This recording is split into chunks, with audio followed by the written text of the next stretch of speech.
Welcome to David Boles' Human Meme. In today's podcast, 10 Text in Performance.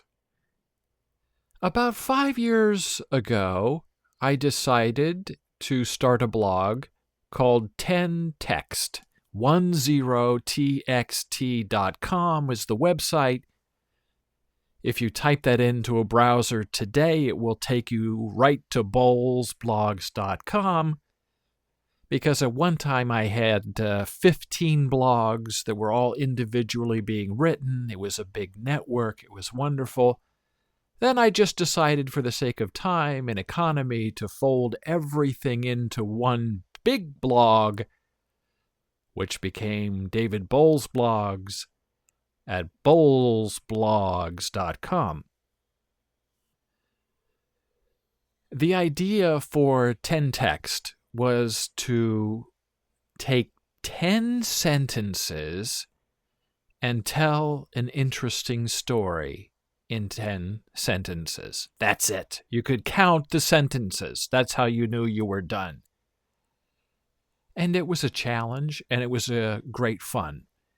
Now, I'm going to share with you 3 of my most interesting 10 Text articles, pieces of fiction, work, just so you can get a taste of where we were going and where we arrived, and if these ideas and thoughts are still evergreen. The first story is I Am the Night Train Killer. 10-sentence story number 153. Published April 13, 2012. I am the night train killer. You must catch me if I can. I will kill again. I fly invisible in night air like soot. I rumble the earth like steel vibrating tracks. I run through you like iron in blood. Never noticed, always forgotten. I creep upon your memories, and I seed your bitterness. Your slow death is deliberate and never unavoidable. That whistle you hear in the distance, faintly approaching, but never quite going away, is the whisper of my name in the wind of your tongue. They call me Night Train. By the time you read this, I will have killed again.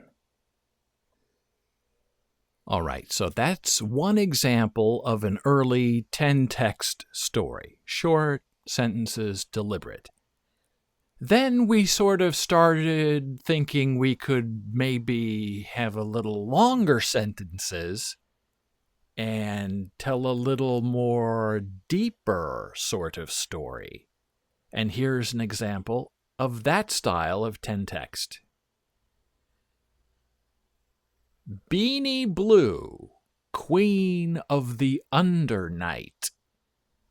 10-sentence story number 165.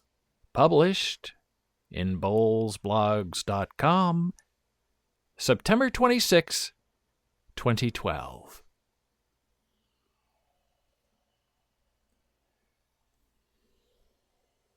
Beanie Blue was born to be a queen, but she sure didn't feel like one.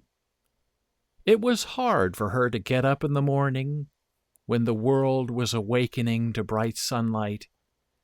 Beanie was caught in the darkness of her oversleeping and undawning mind, and it made her so sad she did not want to get out of the bed in the morning. As the world spun to pass her by, Beanie began to wonder if there was something wrong with her, just as her mother told her so. Why did she prefer the moon and the stars to the sun and the clouds? Her mother would ask. Without answering, Beanie wondered to herself why she loved the midnight sky and never the dawning light.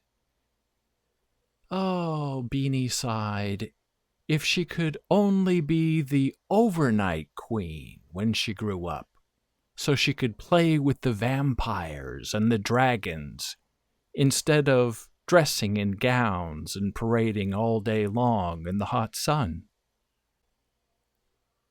She yearned for the invisibility of nighttime, when she could blend with the woodlands and sing with the nocturnal nightingales.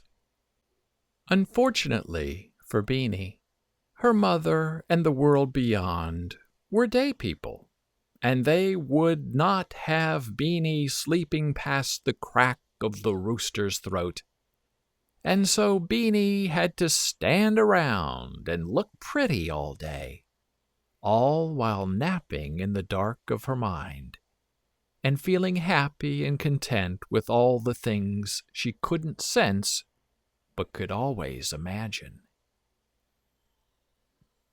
Some days, even the nights were not enough, and Beanie had to ponder a farther off end when her final night would finally arrive, and she would ascend into the darkening skies and sleep forever in the eternal night.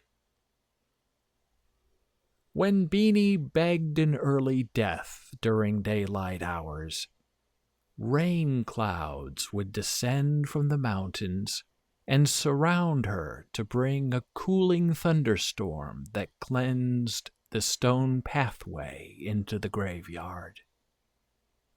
And Beanie would feel the wet, cold stones beneath her bare feet, and she knew she could make it through yet another noontime, just as long as the everlasting evening would visit her once in a while and shoot the night into day by blocking out the punishing eye of her mother's sun above her. Finally, we have our third 10-text example. This one is called Marston Swain Jr. Waits for His Life to Begin. 10-sentence story number 166. Published, bolesblogs.com, if you'd like to read along. October 17, 2012. At the ripe old age of 11, Marston Swain Jr. was a blue boy who could not wait for his life to begin. The problem with being such a young and pretty lad is that other people wait on you while you wait for them, creating a circle of endless waiting, where nothing ever gets done, but a lot of talking happens around the edges of your everyday living. Marston waited when he woke up in the morning, and he waited while he ate breakfast scones. He waited when he took his afternoon nap under a glimmering sun. He waited some more as he was prepared for bed to dream of his soon-to-arrive life. Marston Swain Jr. knew he was an important person because he had frilly shoes and neatly coiffed shags of chocolatey hair that, for some reason, always smelled of blueberry muffins. Marston was good at ordering while waiting. He ordered his au pair to fetch him things like caramel candies and freshly powdered socks. He commanded his mother to shower him with butterfly kisses. He demanded his butler tell his father that Marston was still waiting for the pony promised on his 6th birthday. And so Marston sat away his life, whiling away the missed moments of compassion and human understanding, and mortal disappointment that bothered other children of his age, and social wisdom. He was much too busy to worry about a withering childhood. He had other things to do, and servants to see, and ponies to impress. And his life would finally begin as it had always begun every single day, tomorrow. Yes, Marston Swain Jr. would wait for his life to begin tomorrow, while the rest of the world longed with him for something, anything at all, to actually start to think about happening. Thank you for listening. Be a human meme.